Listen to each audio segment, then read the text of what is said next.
ऐतिहासिक सोहळ्याचे मुख्य अतिथी व सत्कारमूर्ती न्यायमूर्ती भूषण गवई माननीय सरन्यायाधीश सर्वोच्च न्यायालय आपणास मी आमंत्रित करतो।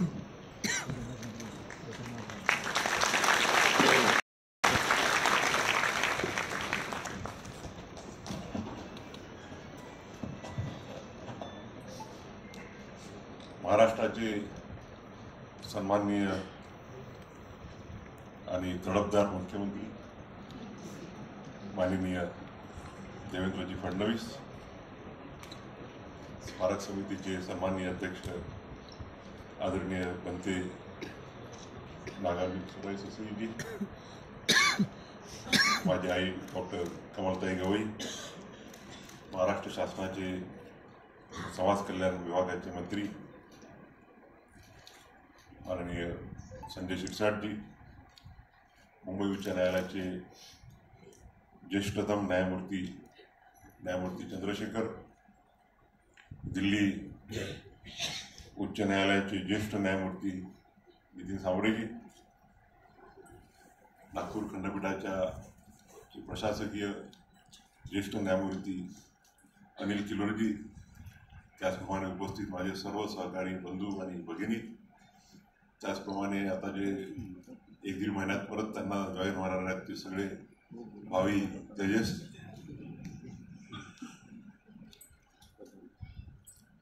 स्मारक समितीचे सन्माननीय सदस्य डॉक्टर राजेंद्र गवई, श्री सुधीर फुलझेले, ॲडव्होकेट आनंद फुलझेले, प्राध्यापक प्रदीप आगलावे, श्री विलास गजघाटे,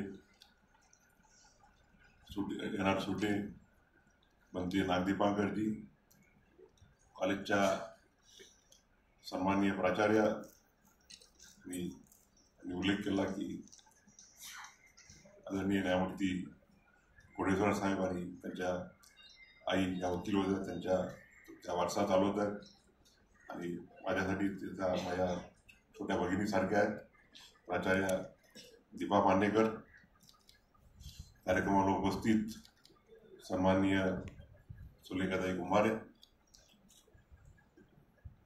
नागपूर हायकोर्ट बार असोसिएशनचे अध्यक्ष अतुल पांडे, सरचिटणीस Amol Jaltare, bar council of महाराष्ट्राचे सन्माननीय सदस्य Anil Gordube, deputy solicitor general of India Nandesh Deshpande, Mumbai उच्च न्यायालयाचे रजिस्ट्रार जनरल समीर हडकर, त्याचप्रमाणे शासनाच्या विविध विभागातील सन्माननीय अधिकारी कृष्णा इंगळेचे पण उपस्थित आहेत, कास्ट ट्राईबचे आमचे नेते, बरेच जण सगळे परिचित खूप चेहरे आहेत, पण सगळ्यांची नावं घ्यायला गेलो तर वेळ भरपूर लागेल आणि माननीय मुख्यमंत्र्यांना दुसरा कार्यक्रम अटेंड करायचा आहे, त्यामुळे सर्वांच्या नावाचा मी नामोल्लेख टाळेल। सर्वप्रथम मी सांगू इच्छितो की मी इथे पाहुणा म्हणून आलेलो नाही आहे। दीक्षाभूमी माझी जी नाळ आहे ती मला वाटते जन्माच्या नंतर 3-4 वर्षाचं जेव्हापासून समजायला लागलो तेव्हापासून दरवर्षी धम्मचक्र परिवर्तनाच्या दिवशी दादांसोबत आईसोबत आम्ही दरवर्षी इथे यायचो आणि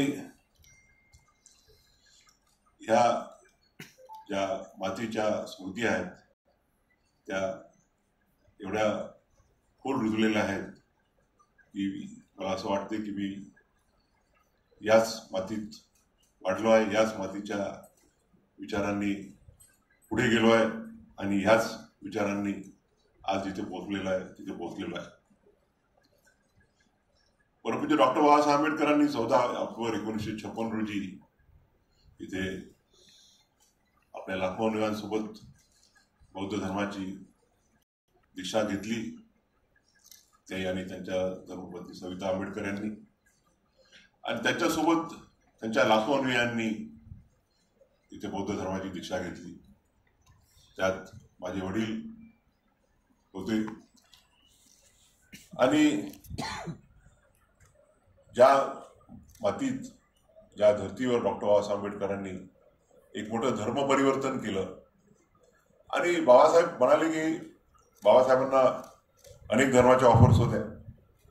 त्यांना मुसलमान धर्माच्या ऑफर्स होत्या, ख्रिश्चॅनिटीच्या होत्या, परंतु सर्व प्रलोभनं बाजूला सोडून त्यांनी निर्णय घेतला की मी जर धर्म स्वीकारेल तर तो म्हणजे बौद्ध धर्म, कारण की हा धर्म आहे समतेचा धर्म.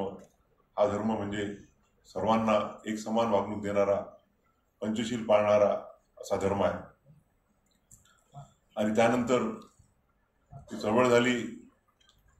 बाबासाहेब फार कमी वेळात आपल्याला सोडून गेले आणि त्यांचा वारसा पुढे मग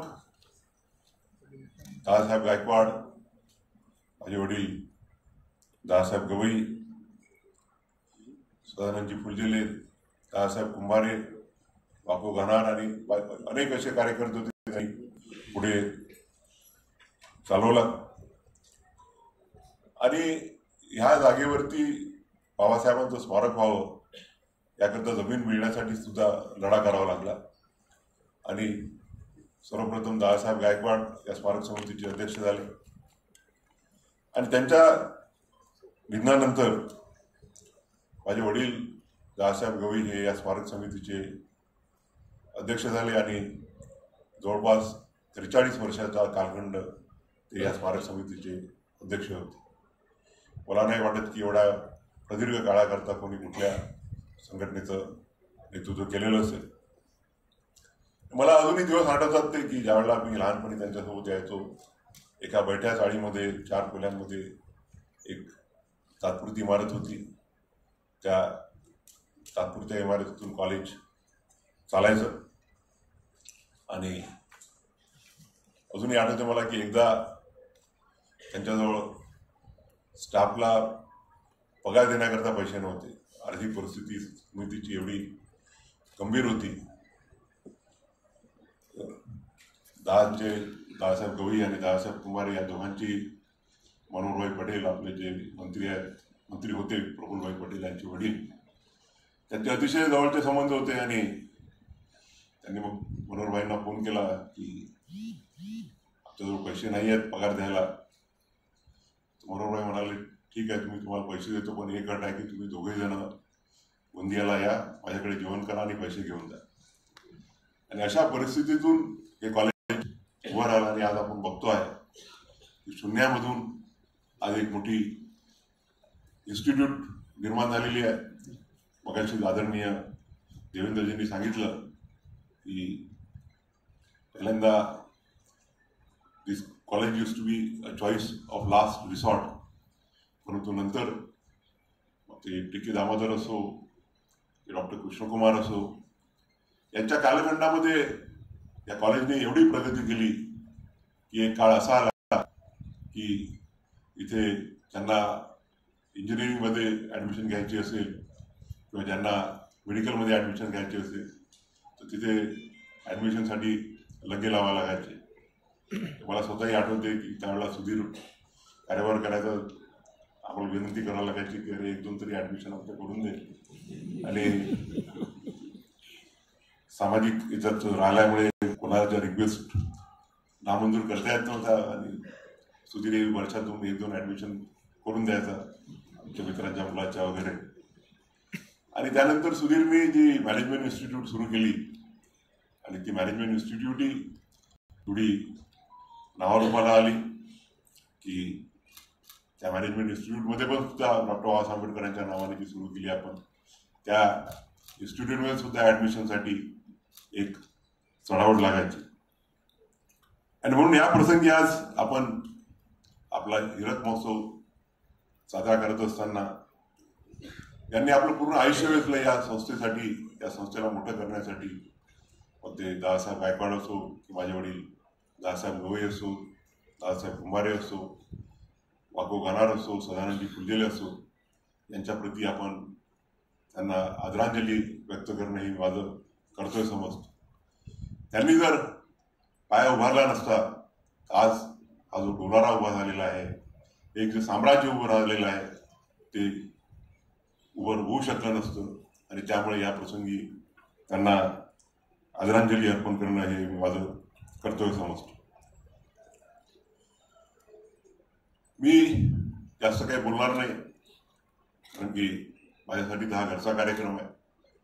मला अजूनही आठवतंय की दरवर्षी ज्यावेळेला 1981 साली धर्मांतराला 25 वर्ष झाले आणि रौप्य महोत्सव साजरा करण्यात आला, त्यावेळेला मुंबईवरून दादांनी डॉक्टर बाबासाहेब आंबेडकरांचे ज्या अस्थी होत्या त्या अस्थी स्पेशल ट्रेननी मुंबईवरून दिल्लीला व मुंबईवरून नागपूरला आणण्यात आल्या आणि जवळपास पूर्ण नागपुरात एक 8-10 तासाची मिरवणूक निघाल्यावरती त्या दीक्षाभूमीला स्थापन करण्यात आल्या. आणि त्यावेळेला नागपूरच्या जनतेने जे उत्स्फूर्त असं स्वागत केलं बाबासाहेब आंबेडकरांच्या अस्थींचं, जिथे जिथे मिरवणूक निघाले तिथे लाखो नागरिक मोठ्या संख्येने उपस्थित होते. आणि त्यामधून दिसून येतं की नागपूरमध्येही सर्व धर्म समभाव हा आपण पाळतो. नागपूरमध्ये जातपातच्या पलीकडे जाऊन बाबासाहेब आंबेडकरांना आदरांजली देण्याकरता लाखोच्या संख्येने लोक उपस्थित होते. त्यानंतर दरवर्षी ज्यावेळेला धम्मचक्र परिवर्तनचा 16वा व्हायचा, अजूनही आठवते की त्यावेळेला फक्त ते 4-5 दिवस स्मृती स्मारकामध्ये ठेवण्यात यायच्या, बाकी वेळ तिजोरीमध्ये ठेवण्यात यायचे आणि दादा त्यांच्या डोक्यावरती त्या स्मृती घेऊन स्मारकापर्यंत यायचे आणि ही मिरवणूक निघायची. अशा मोठ्या मोठ्या फार मनात खोल रुजलेल्या आठवणी आज जिवंत झाल्या आहेत. बाबासाहेबांचा जो सामाजिक न्यायाचा आणि आर्थिक न्यायाचा जो संदेश त्यांनी दिला त्यानुसार मी माझं कार्य करण्याचा प्रयत्न केलेला आहे. मग ते वकिलीत असो, हायकोर्टाचा न्यायमूर्ती असो की सुप्रीम कोर्टाचा न्यायमूर्ती असो, किंवा आता आपल्या सर्वांच्या आशीर्वादानं मला जी संधी मिळाली या देशाचा मुख्य न्यायमूर्ती म्हणून कार्य करण्याची. आणि बाबासाहेबांचे विचार जे आहेत ते विचार पिढ्यानपिढ्या युगोनयुगे आपल्या सर्वांना मार्गदर्शन करणार आहेत. त्यांच्या मार्गदर्शनानुसार आजपर्यंत आपण इथे पोहोचलो आहोत. 60 वर्षाच्या कालखंडात फार मोठी आपण प्रगती केलेली आहे. मला आनंद आहे की डॉक्टर कृष्णकुमार यांचं कार्य मला जवळून पाहण्याची संधी मिळाली आणि त्यांच्या काळामध्ये मला वाटते नॅक A+ ग्रेडिंग मिळालं. आणि त्यानंतर आताच्या ज्या प्राचार्य आहेत दीपा पांडेकर यांच्या कार्यकाळात पुन्हा सुद्धा आपल्याला तेच ग्रेडिंग नॅक+ मिळत आहे. ही आपल्या सर्वांसाठी एक आनंदाची बाब आहे. की या प्रसंगी पूर्ण प्राचार्य त्याचप्रमाणे सर्व प्राध्यापक आमच्या लॉ फॅकल्टीचे पण वर्षा मॅडम वगैरे सगळे जिथं जा तिथे लॉ फॅकल्टीमध्ये मला बऱ्याच वेळा याचा संबंध प्रसंग आला. या सर्व संस्थेचे कर्मचारी त्याचप्रमाणे सर्व विद्यार्थ्यांचं मनपूर्वक अभिनंदन करू इच्छितो की त्यांनी या कॉलेजला मोठ्या नावरूपात आणलं, एक मोठी इन्स्टिट्यूट आपण निर्माण केली. महेश देवेंद्रजींनी उल्लेख केला आणि बाबासाहेब नेहमीच म्हणायचे की जर कुठल्या समाजाची प्रगती किती झाली आहे हे जर बघायचं असेल तर त्या समाजातल्या महिलांची किती प्रगती झालेली आहे, that is a yardstick for considering as to whether the society has progressed or not.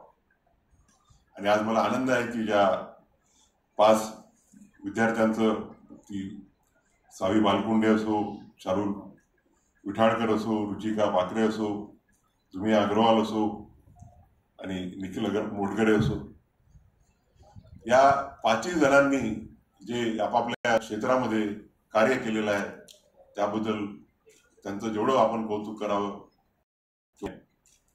आणि त्या 5 पैकी 4 जे 80% या मुली आहेत आणि खऱ्या अर्थानं वुमन एम्पॉवरमेंट पुढे जर प्रवास करत असू तर त्या अर्थानं बाबासाहेबांना आपण पाहिलेली आदरांजली आहे. मी कॉलेजचे कौतुक करू इच्छितो की त्यांनी आपल्या कॉलेजमधून एवढ्या चांगल्या विद्यार्थिनींना शिकवलं, त्यांना तयार केलं. अशी माझ्या मुलीचा उल्लेख केला, करिश्माचा. आपल्या कॉलेजची ती विद्यार्थिनी होती, लॉ फॅकल्टीची. तिला LLB ला 15 गोल्ड मिळाले, LLM ला 7 मिळाले. योगायोग म्हणजे LLB चे गोल्ड मेडल ते माननीय देवेंद्रजी, मी त्यावेळेला हायकोर्टात जज होतो, ॲडमिनिस्ट्रेटिव्ह जज, आणि खाली बसलो होतो आणि देवेंद्रजींच्या हस्ते तिला ते मेडल्स मिळाले होते. आज या प्रसंगी मी एवढंच सांगू इच्छेल की आपण सर्वांनी बाबासाहेब आंबेडकरांचे विचार आचरण करून ते विचार कसे पुढे नेता येईल त्या दृष्टीने आपण मार्गक्रमण करावं.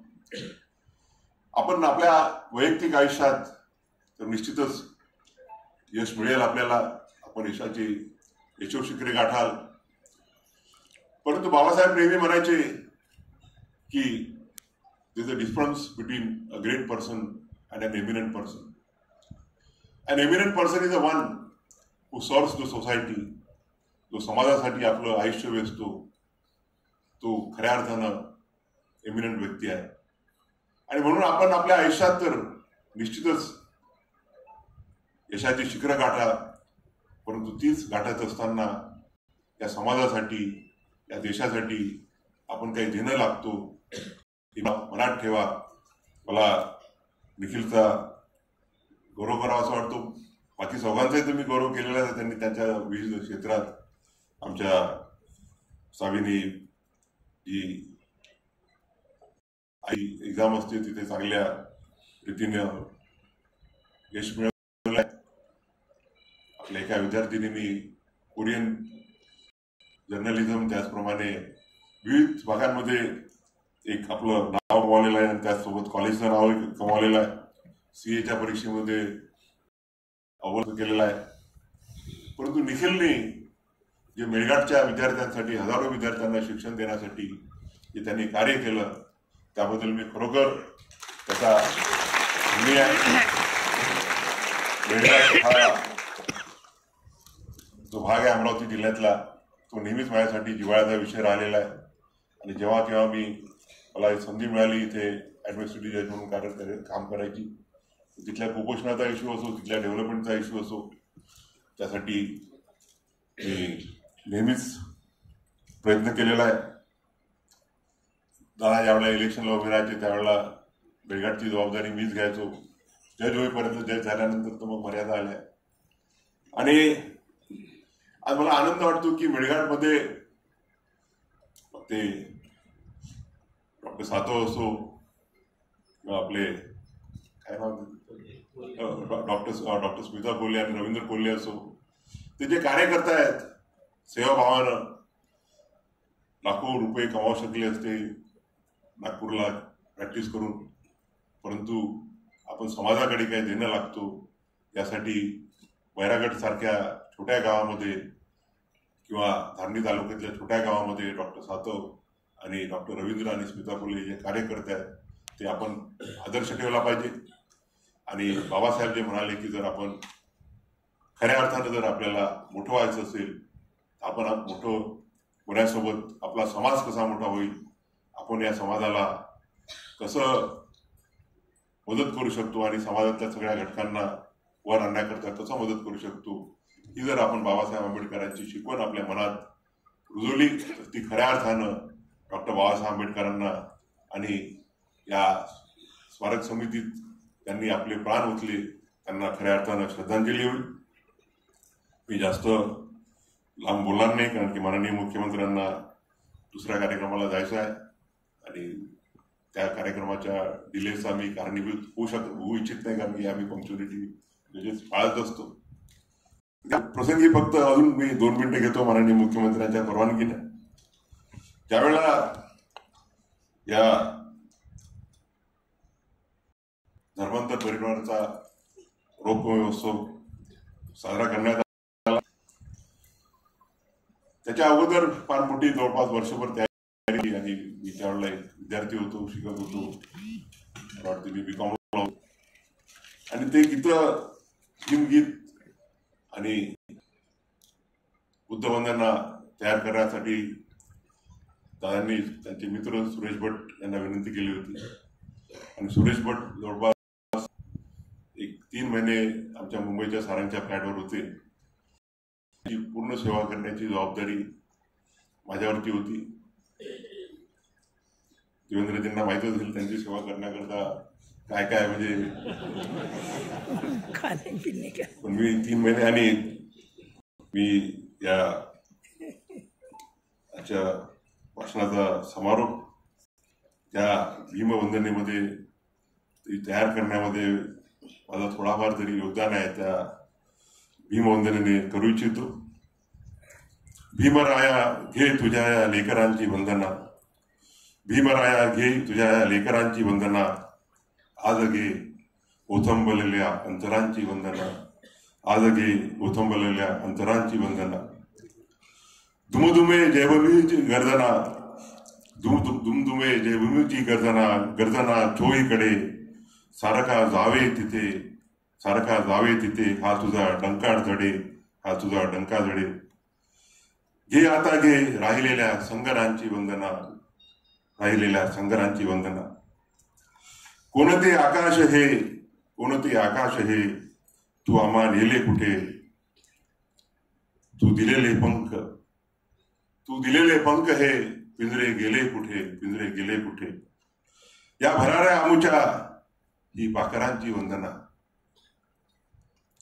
कालचे सारे मुके आज बोलू लागले आणि तुझ्या सत्या सवे शब्द तोडू लागले. घे वसंता घे मनांच्या मोहरांची वंदना. जाणलो गेलो तरी, जाणलो गेलो तरी सोडले नाही तुला, सोडले नाही तुला. कापले गेलो तरी, कापले गेलो तरी तोडले नाही तुला, तोडले नाही तुला. ही तुला उद्ध्वस्त झालेल्या घरांची वंदना, ही तुला उद्ध्वस्त झालेल्या घरांची वंदना. तू उभा सूर्यापरी, तू उभा सूर्यापरी, राहिली कोठे निशा, राहिली कोठे निशा. एवढे आम्हाकडे ही तुझी आहे दिशा, एवढे आम्हाकडे ही तुझी आहे दिशा. माय बापा घे उद्याच्या अंकुराची वंदना, माय बापा घे उद्याच्या अंकुरांची वंदना. धम्मचक्राची तुझ्या वाढवू आम्ही गती, धम्मचक्राची तुझ्या वाढवू आम्ही गती. हा तुझा झेंडा आम्ही घेतलेला सोबती, हा तुझा झेंडा आम्ही घेतलेला सोबती. एक येणाऱ्या युगांच्या आदरांची वंदना, एक येणाऱ्या युगांची वंदना. सुरेश भटांनी अतिशय सुंदर मार्मिक वर्णनात बाबासाहेबांना आदरांजली अर्पण केली आहे. आणि मी नेहमीच म्हणत आलेलो आहे की मी एका सिमी स्लम एरियातल्या म्युन्सिपल प्राथमिक शाळेतून शिक्षणाला सुरुवात केली आणि आज देशाच्या सर्वोच्च न्यायालयाच्या मुख्य न्यायाधीशपदी पोचण्याची संधी मिळाली. माझ्या आई वडिलांचा तर त्यात निश्चितच मोठा हातभार आहे. परंतु जर डॉक्टर बाबासाहेब आंबेडकर नसते आणि या भारताची राज्यघटना नसती तर मला नाही वाटत की मी इथपर्यंत पोहोचू शकलो असतो. आपल्या सर्वांनी आज बाबासाहेबांच्या विचारापासून प्रेरणा घेऊन आणि एक लक्षात ठेवा की आपली जर मी विद्यार्थ्यांसाठी बोलून राहिलो आहे की तुम्ही पूर्ण निष्ठेने, पूर्ण एकात्मतेने आणि एक मनाचा निर्धार केला की आपल्याला आयुष्यात पुढे जायचं आहे तर बाबासाहेब आंबेडकरांचे विचार आणि आपल्या देशाची घटना तुम्हाला कधी त्या यशो शिखरापासून दूर ठेवू शकणार नाही. मी आपल्या सर्वांना पुनश्च एकदा कॉलेजला, महाविद्यालयाला, पालक समितीला, त्याचप्रमाणे फॅकल्टीला आणि विद्यार्थ्यांना शुभेच्छा देतो टिळक महोत्सव पूर्ण झाल्याबद्दल. आणि मला निश्चित खात्री आहे की यानंतर जो अमृत महोत्सव होईल, यानंतर जो शतकोपरी महोत्सव होईल त्यावेळी यापेक्षा मोठमोठे लॉरेल्स मिळतील आपल्याला. या मला वाटते एकमेव असं कॉलेज असेल की ज्या कॉलेजनी 2 कुलसचिव, एक पूरन मेश्राम आणि दुसरा आमचा अनिल हळकन हे दिलेले आहेत आणि अनेक डॉक्टर्स दिलेले आहेत, अनेक इंजिनियर्स दिलेले आहेत, वीज क्षेत्रात काम करणारे दिलेले आहेत. मला निश्चितच खात्री आहे की पुढचा जो काळ आहे तो सुवर्ण काळ आहे आपल्यासाठी. त्या सुवर्ण काळाच्या प्रकाशात आपण जळत राहूया अशी अपेक्षा करून मी आपली रजा घेतो. धन्यवाद.